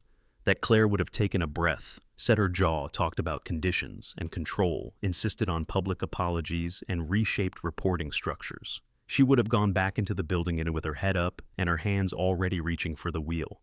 This Claire sat very still. "I am grateful you were clearing my name," she said. "That mattered more than I wanted to admit." "We should have handled it differently," the chair said. "Yes," she said, "you should have." He swallowed behind his tie. "As for coming back," she said, feeling each word as she shaped it, "I am not going to." The air in the room shifted, not physically, just in the way people held themselves, a small tightening and intake of breath. "You are declining," one of the in-person board members said. "May I ask why?" "Because I am not sure I can walk into that tower and not become the person I was inside it," Claire said. And that person did not notice her grandmother's heart was failing, did not answer her sister's calls, did not remember how to be present anywhere that did not have a quarterly target attached to it. She kept her eyes on the table for a beat, then lifted them to the screen. "I am not saying Northbridge is inherently corrupt," she said. "I am saying that the way I lived inside it brought out parts of me I cannot afford to indulge anymore." "So, that is it?" the chair asked. "You are walking away from everything you built." "I am walking toward other things I neglected," she said. "I still care about the company. I do not wish it ill. If you want advice from a distance, we can talk about a consulting arrangement, but I will not sit in that chair again, not as the person I have to be to keep it." Silence held for a moment. Lee sat back in his chair, his expression neutral, and beneath that faintly impressed. One of the rectangles on the screen, a woman with a streak of white in her hair, nodded almost imperceptibly. "You have that right," she said. "We will respect it. We will need to discuss successors," the chair added, quickly turning his attention to Lee to the mechanics of what came next. "The statement, the legal filings. There is a lot to coordinate." Claire let their words blur into a hum. She answered when Lee prompted her, agreed to review statements before release, insisted on clear language that absolved her without hedging. When the meeting finally ended and the monitor went dark, the quiet in the room felt thick. "You just turned down the thing every founder says they would kill for," Lee said lightly as he gathered his papers. "A full exoneration and an invitation back to the top." "I took the exoneration," she said. "That seemed reasonable." "And the invitation?" he asked. She thought of Mia holding a paper cup between her palms, as if it were the only warm thing in the room. Of Eleanor, rolling her eyes at hospital food. Of Luis talking about a 7-year-old's drawing. "I decided not to kill for it," she said. Lee let out a short breath through his nose that might have been a laugh. "You are going to confuse a lot of people," he said. "They will live," she said. He slid a folder across the table toward her. "That is a draft list of the assets that were frozen," he said. "Once the bank gets official word from the board about the investigation findings, they will start to release them. It will not be all at once. It will not be everything you lost on paper, but you will not be living on your friend's couch forever." Claire glanced at the list without really reading it. "I appreciate that," she said. Outside the conference room, Seattle spread itself under a thin layer of cloud. Office towers, cranes rounded hills. Somewhere in that gray Harborview's windows caught the light. She stepped out of the office building into air that smelled faintly of rain and exhaust, and roasted coffee from a cart on the corner. Her phone buzzed in her pocket. For a second she considered not answering. Then she pulled it out. A text from Mia. "Grandma is complaining about the Jell-O again. She told the nurse she has lived too long to eat something so nervous." Claire smiled, small but real. Her fingers moved before she thought too hard about it. On my way back, she typed, "Bring contraband real food." She slid the phone away and headed toward the light rail station.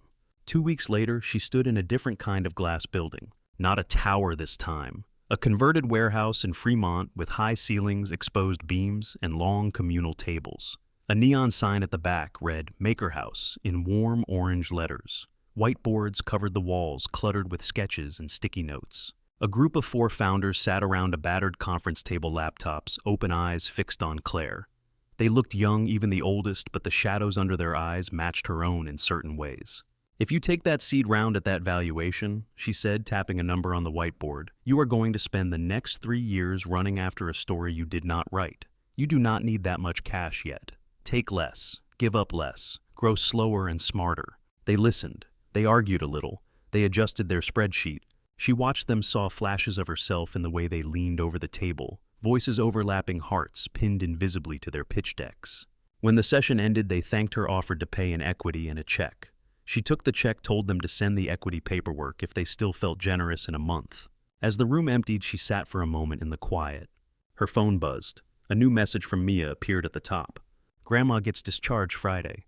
Doctor says someone has to stay with her at home for at least a couple weeks."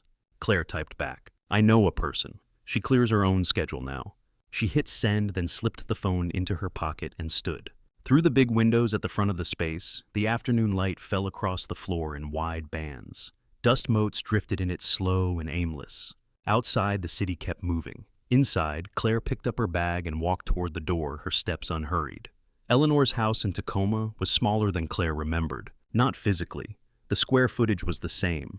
The low-ceilinged living room, the narrow hallway with its 3 doors, the kitchen that looked out on a patch of backyard where tomato vines clung to a chain-link fence. Smaller in the way that places sometimes seemed when you had spent years in glass towers and high ceilings.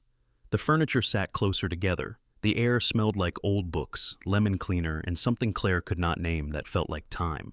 On the day Eleanor came home, Claire stood on the front porch with a grocery bag in one hand and her suitcase by her knee. Mia had dropped them off and gone back to campus for a late lab. She had promised to return that weekend with fresh laundry and a batch of cookies from a friend who stress baked. The front door opened inward on hinges that creaked a little. "Do not stand there like a stranger," Eleanor said from her armchair in the living room. "My house is not a museum." She wore sweatpants and an oversized cardigan, the oxygen line under her nose, now a thin, familiar curve instead of a shocking intrusion.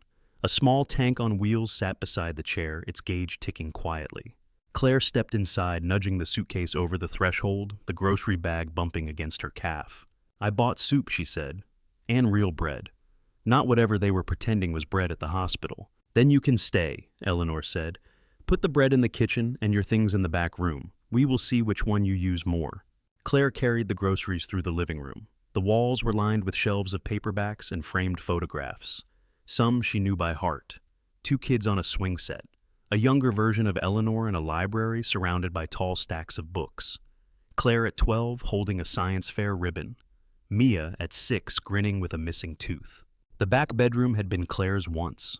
A narrow bed, a dresser with a sticky bottom drawer, a desk under the window, the wood worn smooth where her forearms had rested night after night while she did homework. The desk was clear now, save for a lamp and a glass jar of pens. She set her suitcase at the foot of the bed, then went to the kitchen. The space was tight, the counter crowded with a toaster, a coffee maker, a basket of onions, and a ceramic jar full of wooden spoons. Sun came in through the small window over the sink, catching dust motes in its beam and turning them into slow-moving specks of light. Claire put the bread on the counter and the soup in the cabinet, next to the old cans of beans and tomatoes. She found the kettle exactly where it had always been under the stove and filled it. When she came back to the living room, Eleanor was watching a game show, with the sound turned low. "The nurse said I am supposed to walk around the house a few times a day," Eleanor said. "Something about circulating seems inefficient. I was planning to die stationary." "Too bad," Claire said. "We are doing laps after tea," bossy Eleanor said, but her eyes warmed. They sat together for most of the afternoon, moving slowly through small tasks. Claire sorted pill bottles into the plastic organizer the hospital had sent home. Morning, noon, evening. Names she stumbled over, dosages she double-checked twice.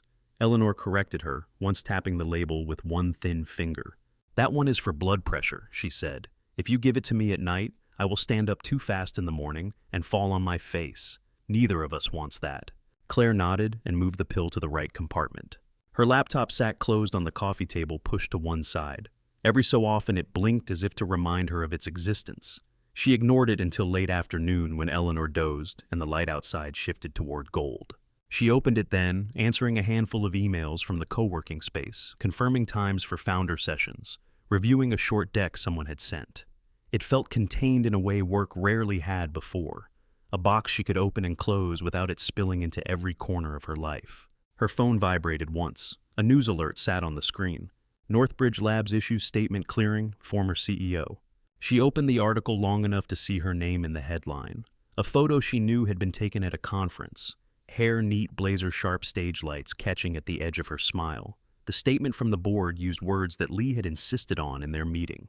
No evidence of wrongdoing, victim of internal embezzlement, confidence in her integrity. The comments below the piece had already begun to fill, some apologetic, some skeptical, some simply bored. Claire closed the browser. "Bad news," Eleanor asked from her chair. Her eyes were open again, narrow but alert. "They printed the board statement," Claire said. "Apparently I'm no longer interesting enough to hate." "Boredom is a step up from pitchforks," Eleanor said. "You will learn to appreciate it." That night, Claire cooked soup and grilled cheese in Eleanor's small kitchen. The bread crisped in the pan butter, popping along the edges. The soup steamed in chipped bowls. They ate at the little table under the window, while the sky darkened outside. "You are better at this than your mother was," Eleanor said, dipping bread into her soup. "She burned everything except toast. And sometimes toast." "She taught me to read charts and bills," Claire said. "You taught me not to die from instant noodles." "I did my part," Eleanor said. Mia arrived 2 days later with a duffel bag and a plastic container of cookies. "You cannot live off soup and grilled cheese forever," she announced, setting the container on the counter. "These have oats. That makes them healthy." They fell into a 3-person rhythm. Mia took the bus down after classes and stayed through the weekend sleeping on the living room couch. She did homework at the kitchen table while Claire did consulting calls from the back room, the sound of her sister's pen scratching across paper a steady counterpoint. In the evenings, they watched whatever was on television that Eleanor could tolerate without making withering comments. Sometimes they turned it off and played cards instead. Claire watched her grandmother slice the deck with familiar precision, the oxygen tube bobbing slightly, as she laughed at Mia's terrible poker face. One Saturday afternoon, as sunlight slanted across the living room, Mia spread brochures on the coffee table. They were glossy and full of pictures: European cities, old plazas, rivers, students with backpacks and wide smiles. "Study abroad fair was last week," Mia said. They had a table for every continent except Antarctica. Claire picked up a brochure at random. A university in Copenhagen smiled back at her in saturated colors. "Any of these look good?" she asked. "3," Mia said. "Copenhagen, London, and this little program in New Zealand where you spend a semester counting fish." "Counting fish," Claire said. "Sounds rigorous." "It is ecology fieldwork," Mia said. "Very serious. Clipboards and everything." She tried to sound flippant. Claire saw the way her fingers hovered a fraction of an inch above the New Zealand pamphlet without touching it. "What is stopping you?" Claire asked. "Money," Mia said. "Scholarships cover some, but not all. Loans cover some, but not all. Grandma offered to sell the car, and I told her no." Eleanor snorted from her chair. "That car is older than you," she said. "They would pay us in pity." Mia smiled, then sobered. "I do not want you to feel like you have to fix this," she said to Claire. "You have enough going on with banks and unfreezing and whatever. I can wait a year, or 2, or never. Plenty of people never leave their zip code and turn out fine." Claire considered the brochures, the room, the pale lines on Eleanor's hands. "I have some money that is not tangled up in Northbridge," she said. "Savings from before. It is not penthouse money, but it is enough for plane tickets and a semester of counting fish." Mia shook her head. "I am not asking you for that. I am offering," Claire said. "I spent 9 years choosing work over you. If I get to choose you now, I am going to." Mia looked at her, really looked as if she were trying to see if there was a catch hidden in the corners of her mouth. "You sure?" she asked. "Yes," Claire said. Mia glanced at Eleanor. "Do you have an opinion?" she asked. "I think you should go see as much of the world as you can while your knees still work," Eleanor said. "And I think if your sister wants to spend her money on sending you there instead of buying another sleek gadget, you should let her." Mia laughed, and the tension in her shoulders eased. "Okay," she said. "Okay, I will apply. And if I end up living in a tent on a beach eating canned beans, I am blaming you both." "That is fair," Claire said. A week later, Claire met Luis and Noah at the Seattle Aquarium. The building on the waterfront felt different from the glass towers she had spent so long inside. It smelled of salt and damp, and faintly of fish food. Children's voices echoed off concrete layered in high, excited pitches. Noah waited just inside the entrance hands, stuffed in the pockets of his hoodie hair, slightly too long in front. When he saw her, his face brightened in a way that smoothed some of the teenage angles from it. "Hey," he said, "they have a new octopus." "I brought you stiff competition then," Claire said. "Octopuses are hard to beat." "Octopi," Noah corrected automatically, then winced. "Maybe both. I do not know. My teacher says scientists are still arguing about it." Luis stood beside him, one hand resting lightly on his son's shoulder. "You made it," he said. "My grandmother kicked me out for the afternoon," Claire said. "Said if I did not go stare at something besides her, she was going to hide my coffee." "Wise woman," Luis said. They walked past the tide pool, where kids leaned over to touch sea stars under a volunteer's watchful eye. The light grew bluer as they moved deeper in. Tanks arched overhead. Schools of small fish moved as one body turning in tight silver clouds. In front of a massive window where a leopard shark glided by, Noah launched into a detailed explanation of marine ecosystems.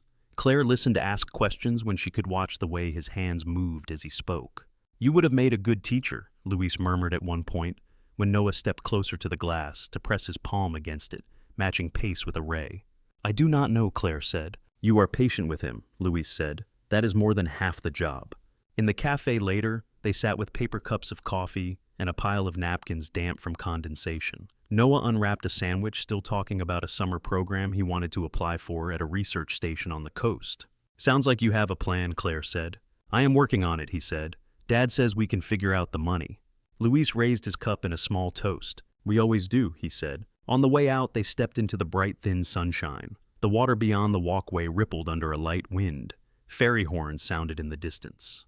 "Thanks for inviting me," Claire said. "You are officially part of the aquarium club now," Noah said. "Membership comes with occasional text messages about sharks." "I will adjust my expectations accordingly," she said. On the ride back to Tacoma that evening, the train hummed steadily beneath her. She watched the city slide past the windows, her reflection layered over graffiti and warehouses and brief flashes of water. Her phone buzzed in her hand. A photo came through in a text from Mia. Eleanor at the kitchen table wearing her cardigan over a t-shirt that read, "Read more books." A plate of cookies in front of her, a small, mischievous smile on her face. The caption under the picture read, "She says the doctor did not forbid sugar specifically." Claire smiled, thumb hovering over the keyboard. "Tell her I am bringing broccoli tomorrow," she typed. The sugar was a mistake. A second later, 3 dots appeared, then Mia's reply. She says, "If you walk through that door with broccoli, she is changing the locks."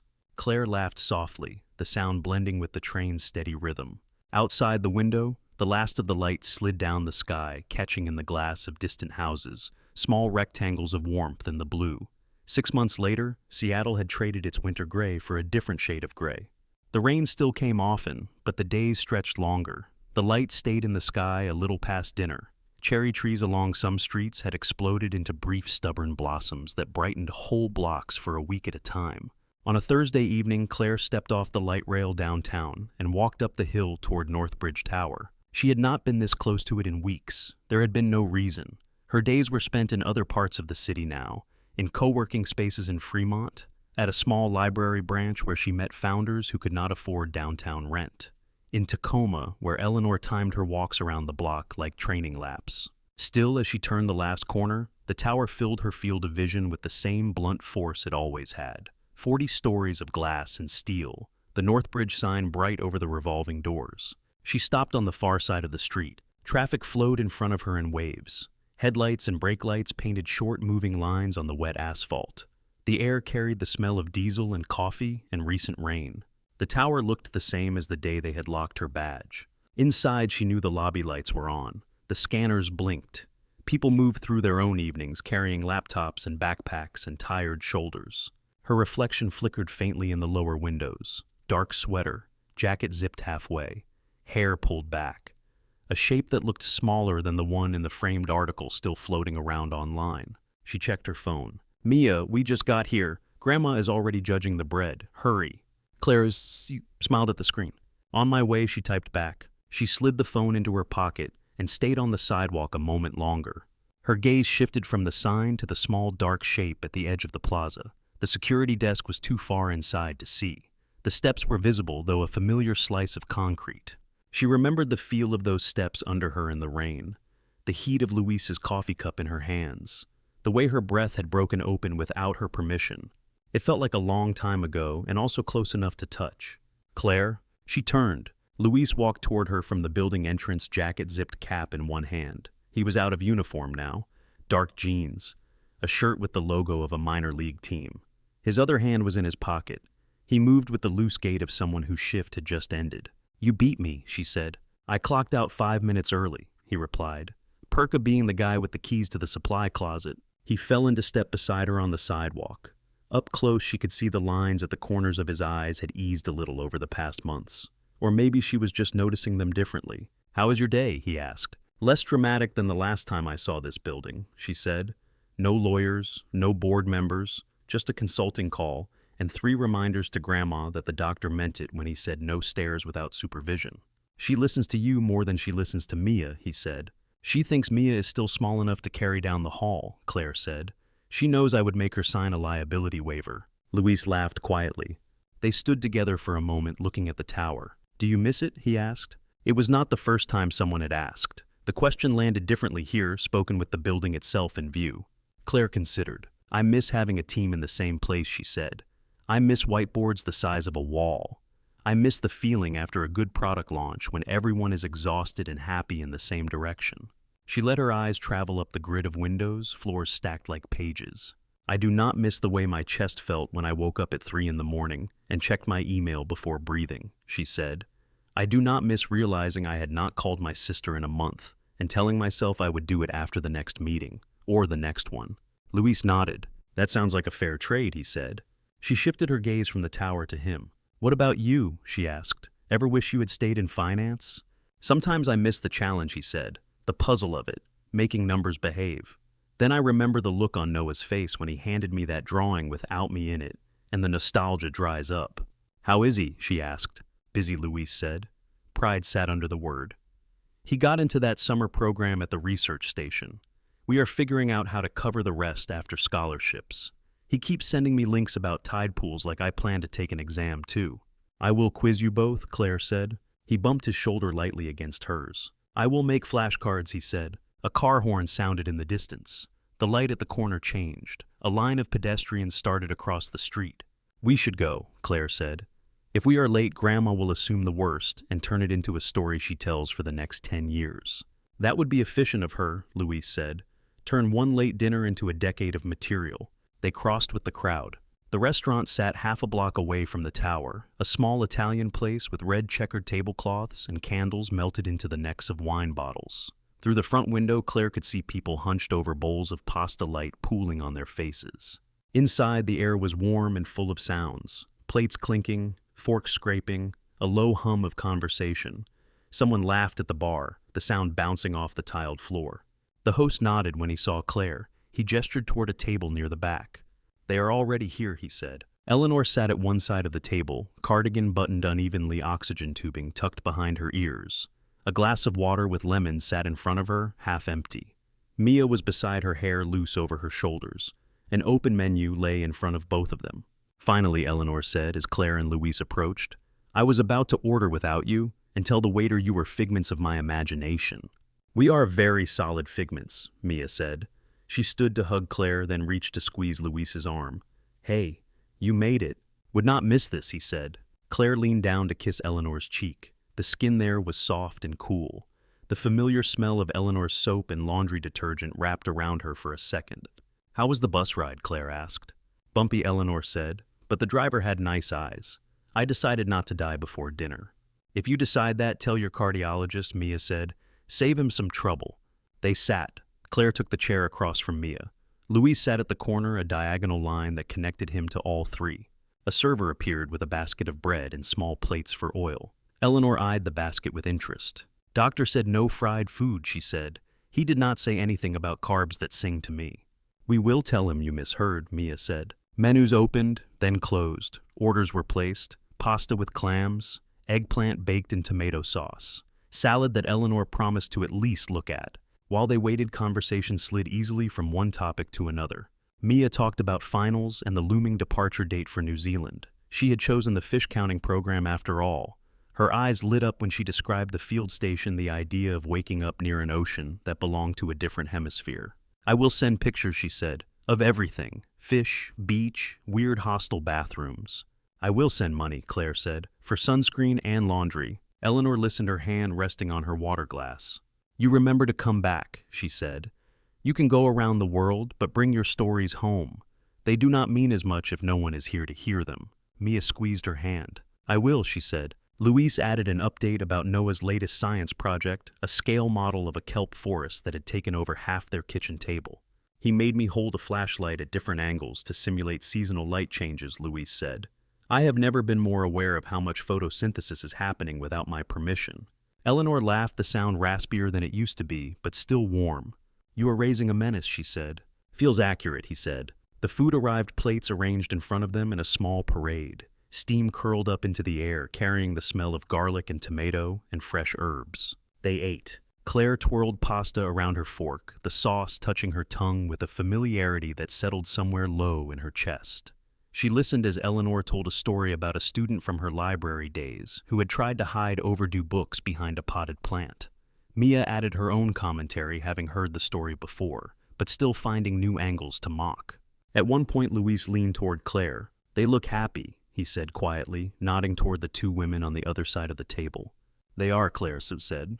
"So do you," he said. She held his gaze for a moment. "I feel like myself," she said, "or at least like someone I might want to know." He smiled at that, slow and genuine. After dinner, plates pushed back and coffee cups on the table, they lingered. Eleanor insisted on paying the tip-fishing exact bills from her wallet, with the focus of a magician.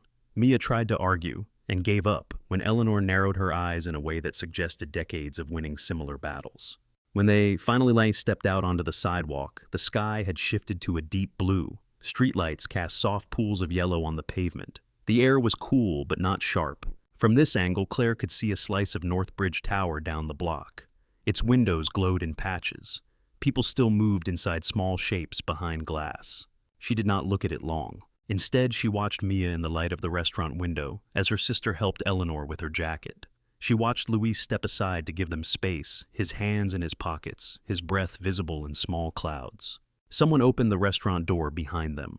Warmth spilled out for a second, along with a burst of music and the clink of a plate. Then the door closed again, leaving them in the softer sounds of the street. "We will drive Grandma home," Mia said. "You and Louise should walk. You probably need to gossip about us." "That was the plan," Louise said. Eleanor patted Claire's arm. "Come by tomorrow," she said. "I need you to reach the pots on the top shelf. The doctor said nothing about ladders, but I will behave." "I will be there," Claire said. They watched as Mia helped Eleanor into the back seat of a rideshare car. The driver loaded the oxygen tank carefully, a wave through the window, a last look. Then the car pulled away, taillights shrinking as it merged into traffic. For a moment, Claire and Louise stood side by side on the sidewalk, watching the flow of people and cars. "You want to walk a bit?" he asked. "Yeah," she said. They fell into step together, turning away from the tower, away from the bright sign, toward a quieter street that angled down toward the water. Windows glowed in the buildings they passed. Some showed the flicker of a television. Some framed people at tables with books and plates. Some were dark shades drawn. Claire felt the rectangle of Louise's card in her coat pocket, softened edges from months of being moved from one jacket to another. It shared space now with a folded brochure from New Zealand, a grocery list with Eleanor's handwriting, a receipt from the Aquarium Cafe. Her phone stayed where it was silent, screen dark. As they walked, the sounds of the city settled around them. A dog barked somewhere. A ship's horn sounded low and long out on the sound. Their footsteps tapped a steady rhythm on the concrete. Claire did not know what would come in a year or 5 or 10. There were no charts for this, no slides, no projections. There was this evening, the echo of her grandmother's laugh still in her ears, the knowledge that Mia would text when she got home, the awareness of Louise's shoulder a comfortable distance from her own. At the corner they paused for a light. Across the street, a row of apartments faced them, windows shining. In one, a family sat at a table, heads bent toward one another, hands moving as they talked. The scene was small and contained framed perfectly in glass. Claire watched them for a second without the old ache of being on the outside. "Ready?" Louise asked. She nodded. They crossed when the signal changed, moving toward whatever waited inside the small circles of light ahead. Thank you so much for listening to today's story. If this story resonated with you or made you reflect, I'd love to hear your thoughts, so feel free to share them in the comments below. And don't forget to like, subscribe, and hit the notification bell so you won't miss the next story.